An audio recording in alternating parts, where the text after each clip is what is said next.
हवा भारी है, जैसे कोई ठंडा हाथ आपके फेफड़ों से सांसें निचोड़ रहा हो। हर कदम सुन्न कर देने वाली ठंड के खिलाफ एक लड़ाई है जो आपको निगलने की धमकी देती है। यह है एक ऐसे संसार में जीवन जो अंतहीन सर्दी की चपेट में है, जहां जीना इंसानी जज्बे का सबूत है।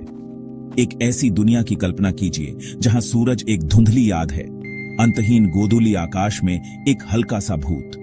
हवा खुद ठंड से कड़कती है, तेज और बेरहम। यह किसी डिस्टोपियन नॉवल का सीन नहीं है, यह याकुत्स्क जैसी जगहों की हकीकत है।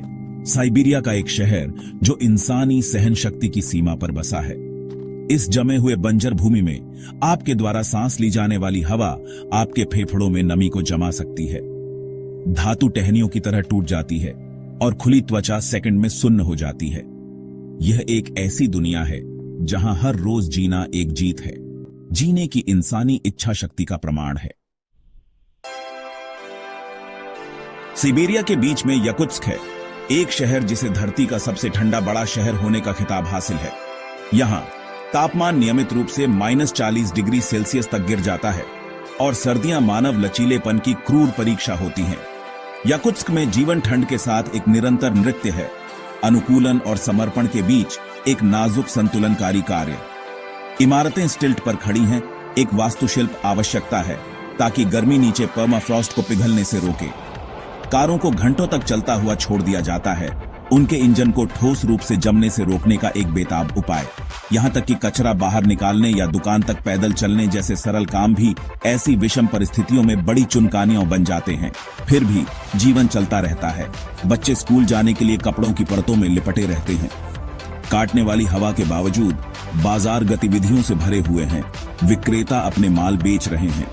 याकुत्स्क अनुकूलन के लिए मानवीय क्षमता का प्रमाण है, एक कठोर अनुस्मारक कि सबसे कठोर वातावरण में भी जीवन एक रास्ता खोज लेता है।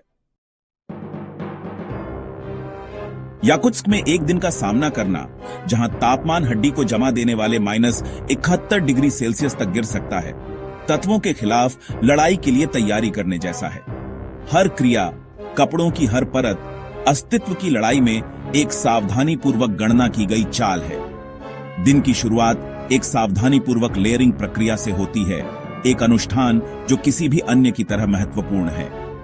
मोटे ऊनी अंडरगारमेंट्स रक्षा की पहली पंक्ति बनाते हैं, उसके बाद ऊन, फर और अंत में काटने वाली हवा का सामना करने के लिए डिजाइन किया गया एक भारी बाहरी आवरण होता है। प्रत्येक परत गर्मी की एक कीमती परत को फंसाती है, ठंड के खिलाफ एक बफर जो आपकी हड्डियों में रिसने की धमकी देती है। चेहरा शरीर का सबसे कमजोर हिस्सा स्कार्फ और बालाक्लावा से सुरक्षित रहता है, जिससे आंखों से झांकने के लिए केवल झिरियाम रह जाती हैं। दस्ताने जोड़े में पहने जाते हैं, बाहरी परत मोटी और अछूता, भीतर की परत पतली और फुर्तीली होती है ताकि निपुणता की कुछ झलक मिल सके। त्वचा के हर इंच को ढंकना चाहिए, हर सांस को ध्यान से नियंत्रित करना चाहिए, क्योंकि थोड़ी सी भी लापरवाही के गंभीर परिणाम हो सकते हैं। याकुटियन सर्दी की काटने वाली ठंड में कदम रखना दूसरी दुनिया में प्रवेश करने जैसा है। हवा इतनी ठंडी है कि जलती है, इंद्रियों पर एक शारीरिक हमला। आपके आसपास की दुनिया मौन है, सफेद और भूरे रंग का एक परिदृश्य। आपके जूतों के नीचे बर्फ की कमी के अलावा केवल सन्नाटा टूटता है। दृश्यता सीमित है, हवा बर्फ के क्रिस्टल से भरी हुई है जो बेहोश धूप में नाचते और घूमते हैं। हवा इस जमे हुए बंजर भूमि में एक निरंतर साथी, किसी भी उजागर त्वचा पर चाबुक मारती है, बेरहम वातावरण की दर्दनाक याद दिलाती है। हर सांस एक श्रम है, ठंडी हवा आपके गले और फेफड़ों को जला रही है। गति धीमी और जानबूझकर होती है, बर्फीली जमीन पर एक सतर्क नृत्य। हर कदम एक जोखिम है, एक संभावित फिसलन या गिरना जिसके इस अनफॉरगिविंग परिदृश्य में गंभीर परिणाम हो सकते हैं। ठंड आपकी परतों से रिसती है, आपके शरीर द्वारा तत्वों के खिलाफ छेड़े जा रहे युद्ध की निरंतर याद दिलाती है। सदियों से साइबेरिया के इवेंक्स और यूकाघिर्स जैसे आदिवासी लोग न केवल जीवित रहे हैं, बल्कि इस कठोर वातावरण में फले फूले हैं।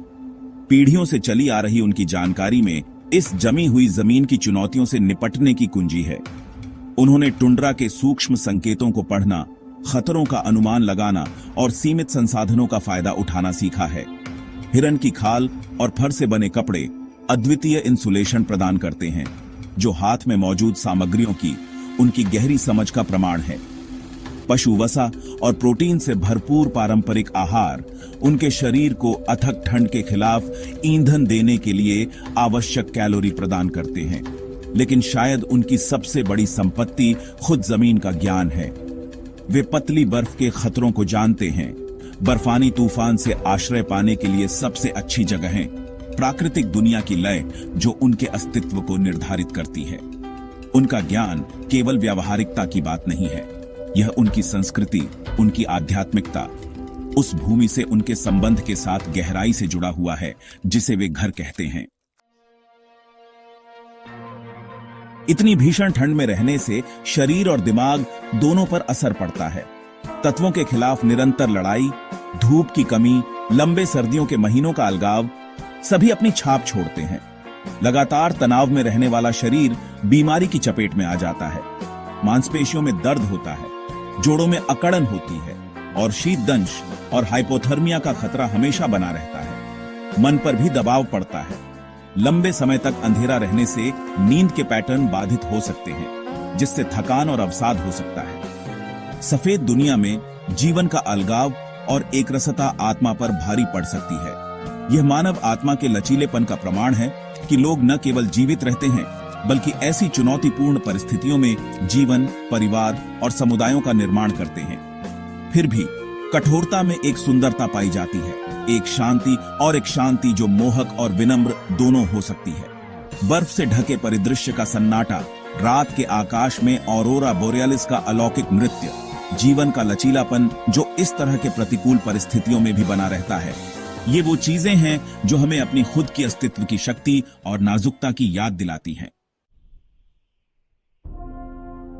याकुत्स्क की कहानी अत्यधिक ठंड में जीवन की कहानी, अंततः मानव लचीलेपन की कहानी है।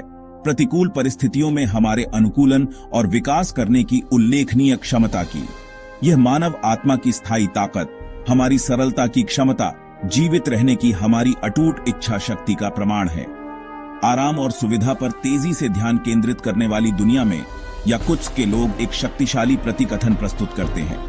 वे हमें याद दिलाते हैं कि जीवन अपने सबसे कठोर रूपों में भी एक उपहार है जिसे संभवतः संजोया जाना चाहिए।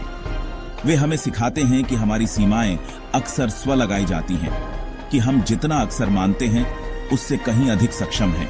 उनकी कहानी एक शक्तिशाली अनुस्मारक है कि साइबेरियाई सर्दी की गहराई में भी, तब भी जब दुनिया हमें मूल रूप से जमा करने के लिए दृढ़ संकल्पित लगती है, मानव आत्मा सहन कर सकती है। यह आशा की कहानी है, एक ऐसी दुनिया में लचीलापन का प्रतीक है जो अक्सर तेजी से नाजुक और अनिश्चित महसूस करती है।